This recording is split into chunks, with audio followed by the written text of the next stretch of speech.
السلام علیکم۔ گاؤں کا مولوی بہت نیک تھا۔ وہ تلاوت کے بعد جس کا نام لکھتا اس کی موت ہو جاتی، اور جب میت کو غسل دیا جاتا تو اگر عورت ہوتی تو اس مولوی کی بیوی، اور اگر مرد ہوتا تو اس کا بیٹا اکیلے کمرے میں غسل دیتا۔ اس بار میرے ابا کا انتقال ہوا تھا، پر مجھے یہ راز جاننا تھا۔ جب ابا کو غسل دینے شہر سے آدمی بلوائے تو وہ ابا کی میت دیکھ کر چیخ پڑے۔ جان تو تب نکلی جب معلوم ہوا کہ مولوی میرے گاؤں میں چچا بشیر کا انتقال ہو گیا تھا۔ سب بہت پریشان تھے، ان کو کیسے غسل دیا جائے، کیونکہ چچا بشیر کی ایسی بیماری تھی اگر جو انہیں غسل دیتا یہ بیماری اس کو بھی لگ جاتی۔ چچا بشیر کی ناش بھی اب بھی پڑے پڑے سڑنے لگی تھی، لیکن پھر بھی کوئی شخص ان کو غسل دینے کو تیار نہ تھا۔ سب بہت پریشان تھے کہ کیا کریں۔ اتنے میں ایک نوجوان لڑکا آیا اور کہنے لگا وہ چچا بشیر کو غسل دے گا۔ گاؤں کے سب لوگ حیران ہی تھے، یہ کون سا نوجوان ہے جسے اپنی زندگی اور صحت کی کوئی فکر نہیں۔ اتنے میں گاؤں کے نئے مولوی صاحب آئے اور بتایا یہ نوجوان ان کا بیٹا ہے، اب وہ اور ان کا بیٹا مل کر اس میت کو غسل دیں گے۔ گاؤں کے سب لوگ ہی اس کی ہمت پر آشش کر اٹھے۔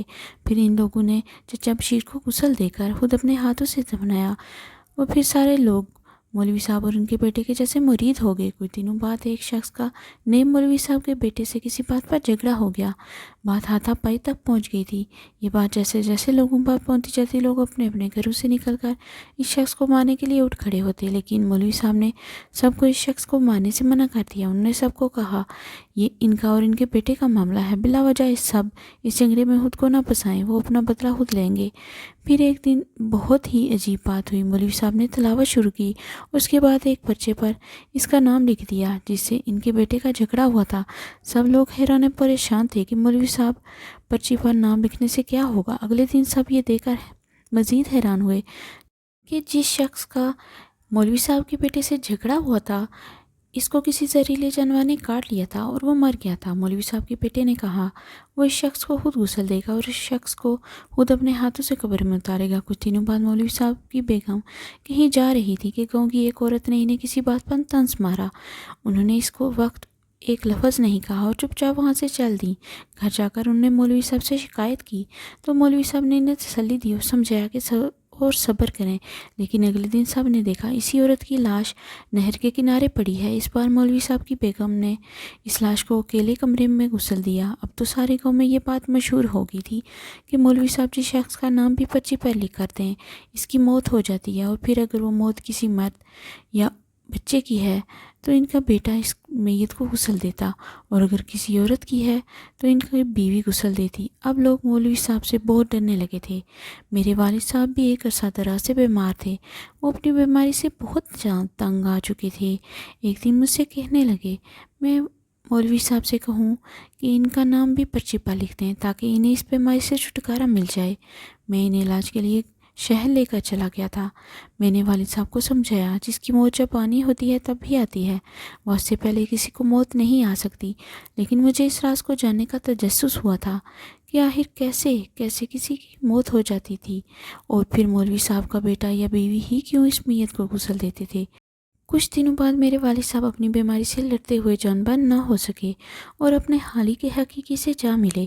اب مولوی صاحب تک یہ خبر پہنچی تو ان کے بیٹے نے میرے والد صاحب کی میت کو غسل دینے کی خواہش ظاہر کی، لیکن میں نہیں مانا۔ پھر کچھ سوچ کر میں نے اجازت دے دی۔ جب مولوی صاحب کے بیٹے نے میرے والد صاحب کو غسل دیا تو میں نے شہر سے بلوائے دوسرے لوگوں سے کہا میرے والد صاحب کو دوبارہ غسل دیں۔ جب انہوں نے والد صاحب کا کفن کھولا تو دیکھ کر میرے پیروں سے زمین نکل گئی، کیونکہ کفن میں میرا نام ظفر ہے اور میں اندرون سندھ کے ایک گاؤں کا رہنے والا تھا۔ میرے گھر میں صرف میں اور میرے والد تھے۔ میری ماں دوسرے بچے میں کچھ پیچیدگیوں کے باعث اسے جنم دیتے وقت گزر گئی، اور نہ ہی وہ بچہ زندگی لے کر آیا۔ میرے گاؤں میں خواندگی نہ ہونے کے برابر تھی۔ لوگ تعلیم نہ ہونے کی وجہ سے بہت ضعیف اعتقاد تھے۔ میرے گاؤں میں مشکل سے ہی کوئی میٹرک تک پڑھا ہوا تھا۔ مجھے تعلیم حاصل کرنے کا بہت شوق تھا اور میں اپنے والد سے ضد کر شہر سے تعلیم حاصل کر رہا تھا۔ میرے والد کی طبیعت اب خراب ہو رہنے لگی تھی۔ انہوں نے مجھے اپنے پاس واپس بلا لیا تھا۔ یوں بھی میری تعلیم مکمل ہو چکی تھی اور مجھے اب نوکری کی تلاش تھی، لیکن میرے والد کو میرا نوکری کرنا پسند نہیں تھا۔ انہوں نے کہا ان کے پاس جو تھوڑی بہت زمین ہے، میں اسی پر کچھ کام وغیرہ کر لوں تاکہ میں ان سے دور نہ رہ سکوں۔ مجھے والد کی یہ تجویز پسند آئی اور فی الحال نوکری کا خیال اپنے دل سے نکال دیا تھا۔ اب میں اس زمین پر ہی تھوڑی بہت کھیتی باڑی کرتا۔ میرا ارادہ تھا میں تھوڑے بہت مزید پیسے جمع کر کے برابر والی زمین بھی خرید لوں اور اس پر کوئی دوسرا کام شروع کروں۔ کچھ دنوں سے میرے گاؤں میں ایک نئے مولوی اور ان کے بیٹے کا ذکر ہر خاص و عام کی زبان پر تھا۔ ہوا کچھ یوں کہ میرے گاؤں میں چچا بشیر کا انتقال ہوا تھا۔ انہیں جذام کی بیماری تھی۔ میرے گاؤں میں سب لوگ اس بیماری سے بہت ڈرتے تھے۔ کوئی بھی چچا بشیر کو غسل دینے کفنانے دفنانے کو تیار نہ تھا، پر مولوی صاحب کے بیٹے نے جو اس وقت گاؤں میں آیا تھا نہ صرف میت کو غسل دیا بلکہ بڑی عزت و احترام کے ساتھ قبرستان میں دفن بھی کیا۔ گاؤں والے کچھ دن تو اس موت کا انتظار کرتے رہے، مگر جب انہوں نے دیکھا مولوی صاحب کا بیٹا بالکل ٹھیک ہے تو سب اس کو سراہنے لگے اور نئے مولوی اور ان کے بیٹے کے مرید ہو گئے۔ سب لوگ اس پہ روایت ان کے پاس نذرانے اور ہدیے لے کر جاتے تھے، لیکن وہ بہت مشکل سے ہی کسی کا نذرانہ یا ہدیہ قبول کرتے۔ ایک دن مولوی صاحب کی ایک آدمی سے کسی بات پر بحث ہو گئی۔ وہ آدمی نہایت بدتمیز قسم کا تھا۔ نوبت ہاتھا پائی تک جا پہنچی۔ جیسے ہی گاؤں والوں کو علم ہوا وہ سب اس آدمی کو مارنے کے لیے اٹھ کھڑے ہوئے، مگر مولوی صاحب نے موقع کی نزاکت کو سمجھتے ہوئے تمام گاؤں والوں کو اس آدمی کو کچھ بھی کہنے یا مارنے پیٹنے سے باز رکھا۔ انہوں نے گاؤں والوں کو سمجھایا کہ انہوں نے اپنا اور اس شخص کا معاملہ اللہ پر چھوڑ دیا۔ اس کے بعد انہوں نے گاؤں والوں کے سامنے قرآن مجید کی تلاوت کی اور اس شخص کا نام ایک پرچی پر لکھ کر ہوا میں اڑا دیا۔ اگلے دن صبح سویرے لوگوں نے اس شخص کی نعش کو نہر کے کنارے پڑی دیکھی تھی۔ ایسا لگتا تھا جیسے اسے کسی زہریلے جانور نے کاٹ لیا ہو۔ کوئی بھی شخص ڈر کے مارے اسے ہاتھ لگانے کو تیار نہ تھا۔ اب مولوی صاحب کا بیٹا پھر سے آگے بڑھا اور اس نے ہی اس شخص کو غسل دے کر دفنانے کا انتظام کیا تھا۔ سب لوگ مولوی صاحب اور ان کے بیٹے کے جیسے مرید ہو گئے تھے۔ اس واقعے کے کچھ دنوں بعد ہی ایک عورت مولوی صاحب کی بیوی سے لڑ پڑی۔ مولوی صاحب نے سختی کے ساتھ اپنی بیوی کو کچھ بھی کہنے سے منع کر دیا تھا اور کہنے لگے میں اس کا معاملہ بھی اللہ کے اوپر چھوڑ کر۔ اگلے دن اس عورت کی بھی لاش اس کے گھر کے صحن میں پائی گئی تھی۔ اس عورت کو مولوی صاحب کی بیوی نے ہی اکیلے غسل دیا اور کفن دفن کا انتظام مولوی صاحب نے خود کیا۔ اس واقعے کے بعد گاؤں والے مزید مولوی صاحب اور ان کے خاندان کے مرید ہو گئے تھے، یہاں تک کہ اگر کسی کو اپنی کسی دشمنی کا بدلہ لینا ہوتا تو وہ سیدھا مولوی صاحب کے پاس ہی آتے۔ مولوی صاحب ان کو سمجھاتے بجھاتے اور کہتے کہ اپنا معاملہ اللہ پر چھوڑ دو۔ پھر وہ تھوڑی سی قرآن کی تلاوت کرتے اور اس شخص کا نام پرچی پر لکھ کر ہوا میں اڑا دیتے۔ کچھ دنوں بعد اس شخص کی پوری اسرار طور پر موت ہو جاتی۔ پھر اگر وہ شخص کوئی مرد یا لڑکا ہوتا تو اسے مولوی صاحب کا بیٹا غسل دیتے اور کوئی عورت یا لڑکی ہوتی تو اسے مولوی صاحب کی بیوی غسل دیتی، لیکن وہ دونوں اکیلے غسل دیتے تھے۔ گاؤں والے اتنے بیانات ذہن اور کمزور عقیدے کے تھے کہ انہوں نے نعوذ باللہ مولوی صاحب کو ہی موت کا پیغمبر سمجھ لیا۔ یعنی گاؤں والے یہ سمجھتے تھے کہ مولوی صاحب جس کا نام بھی پرچی پر لکھ دیں اس کی موت لازمی ہے۔ اب گاؤں والے ان کے مرید ہونے کے ساتھ ان سے ڈرنے بھی لگے تھے۔ میرے والد بھی ان ضعیف الاعتقاد لوگوں میں شامل تھے اور اپنی بیماری سے سخت نالاں ہو چکے تھے۔ ایک دن مجھ سے کہنے لگے میں بھی ان مولوی صاحب کے پاس جاؤں اور ان کا نام مولوی صاحب سے پرچے پر لکھوا دوں تاکہ انہیں بھی موت نصیب ہو اور ان کی اپنی بیماری سے جان چھوٹے۔ میں نے انہیں سمجھایا کہ یہ صرف اتفاق ہو سکتا ہے، مولوی صاحب کسی کا پرچی پر نام لکھیں اور اس کی موت ہو جائے، کیونکہ زندگی اور موت تو صرف اللہ کے ہاتھ میں ہے۔ میں نے انہیں بہت سمجھایا، تب کہیں جا کر وہ اس بات کو سمجھے۔ میرے والد صاحب اپنی بیماری سے بہت پریشان رہتے تھے۔ ایک دن جب ان کی طبیعت زیادہ بگڑی تو میں انہیں چیک کروانے کے لیے شہر کے بڑے اسپتال لے گیا اور انہیں وہاں داخل کروا دیا۔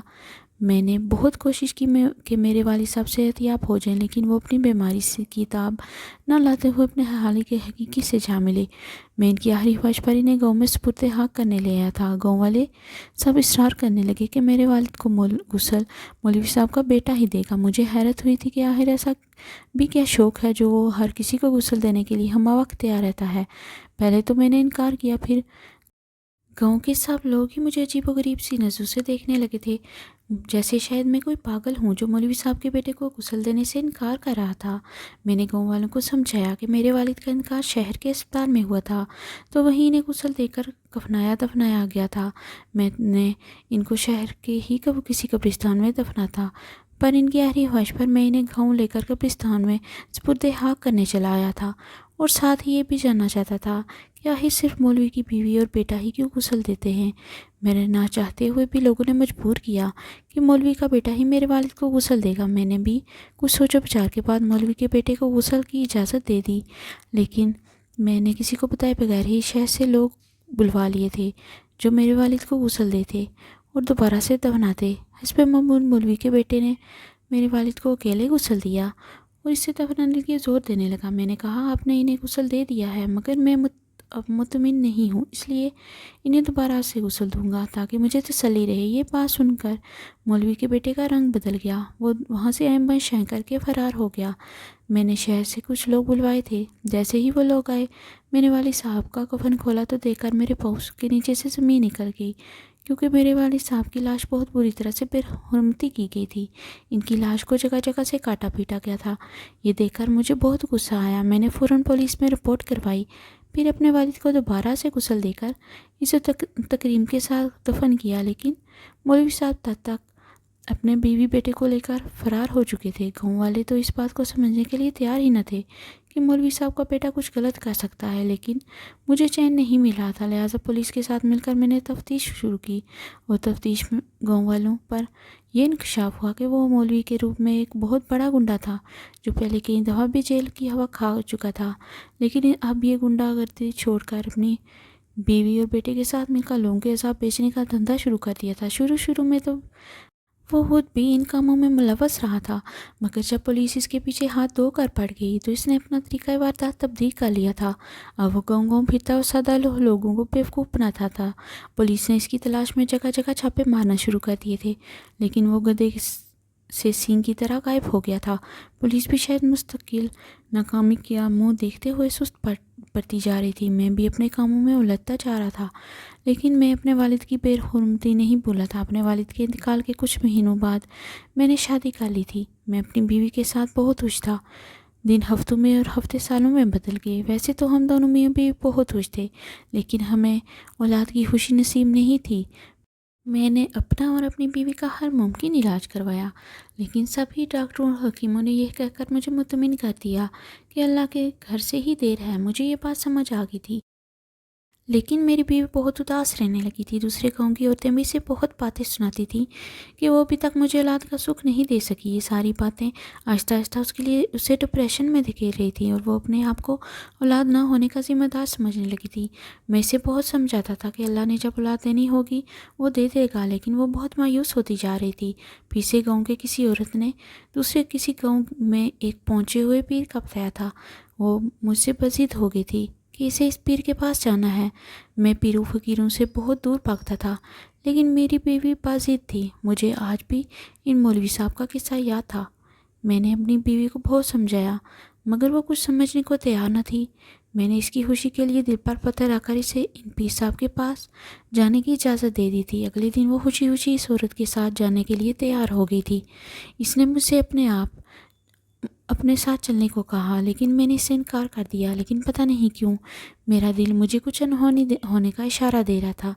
سندھ میں ہی کسی دوسرے گاؤں میں ایک پیر صاحب بڑی تیزی سے مشہور ہو رہے تھے۔ وہ لوگوں کے مختلف مسئلے مسائل چٹکیوں میں حل کر دیتے تھے۔ ان کے آستانے میں اپنی پریشانی لے کر جاتا، وہاں سے خالی ہاتھ نہ لوٹتا۔ میری بیوی خوشی خوشی اس پیر صاحب کے پاس گئی تھی۔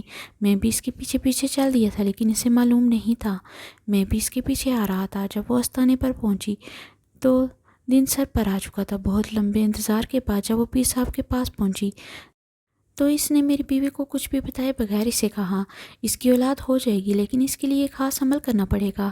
اس نے جب عمل کی بات دریافت کی تو کہنے لگا اس پر کسی کی بندش ہوئی ہے جس کی وجہ سے اسے اولاد نہیں ہو رہی تھی۔ میری بیوی اس پیر کی چکنی چپڑی باتوں میں آ گئی اور نذرانے کے طور پر اسے ایک اچھی خاصی رقم دے کر گھر لوٹ آئی تھی۔ اس کے پیچھے پیچھے ہی تھا، لیکن مجھے یہ بات معلوم نہ ہو سکی کہ اس پیر نے اندر بلا کر کیا کہا تھا۔ میں نے اپنی بیوی کو شک ہوئے بغیر اس سے ساری بات اگلوا لی تھی۔ جب اس نے کہا کہ اگلے ہفتے پیر صاحب اس بندش کی کاٹ کے لیے قبرستان میں اسے بلا کر اس کی بندش کی کاٹ کریں گے تو میرا ماتھا ٹھنکا۔ میں نے اسے ایسے کسی بھی عمل سے باز رہنے کی سخت تاکید کی تھی۔ وہ مجھ سے تو کچھ نہ بولی، لیکن اس نے اپنے دل میں عمل کروانے کی پکی ٹھان لی تھی۔ جس دن اسے عمل کروانا تھا وہ مجھ سے اجازت لے کر اپنے میکے چلی گئی۔ میں نے بھی اسے اجازت دے دی تھی تاکہ وہ اپنے میکے جا کر اس عمل وغیرہ سے پاس رہے۔ رات کے تقریباً 11 بجے میری ساس کا میرے پاس فون آیا تو میں نے اتنی رات میں اپنی بیوی کو کیوں بلوایا تھا۔ میں نے انہیں بتایا کہ میں اتنی رات میں اسے کیوں بلواؤں گا جبکہ وہ میری ہی اجازت سے وہاں کچھ دن تک رہنے گئی ہے۔ پھر میرا ماتھا ٹھنکا۔ میں نے اپنی ساس سے کہا وہ فوراً اپنے بیٹے اور شوہر کو میری بیوی کے پیچھے روانہ کریں، میں بھی وہاں پہنچ رہا ہوں۔ انہوں نے مجھ سے پوچھا کہ میں نے انہیں اس پیر کے پاس جانے کی مجھ کہانی سنائی۔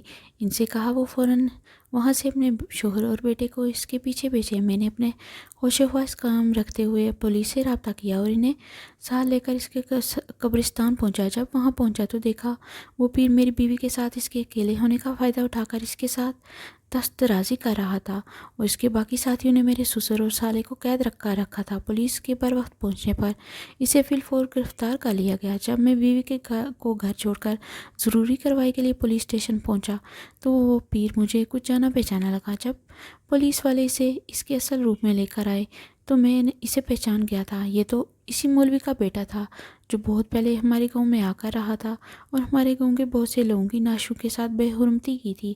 لیکن پھر جب پولیس میں اس کی رپورٹ کی ہو گئی تھی تو وہ لوگ وہاں سے چھپتے چھپاتے پہلے تو کچھ دن تک روپوش ہو رہے تھے، پھر دوسرے گاؤں میں جا کر انہوں نے پیر بننے کا ناٹک شروع کر دیا تھا۔ وہ لوگ پہلے سے اپنے آدمی اس گاؤں میں پھیلا دیتے جو ان کو ہر گھر کی خبر کر دیتے تھے۔ پھر جب اس گاؤں کے گھر سے کوئی مرد یا عورت آتا تو اس پر اپنے علم کا روب جھاڑنے کے لیے ان کی مشکلات خود ہی بتاتا تھا۔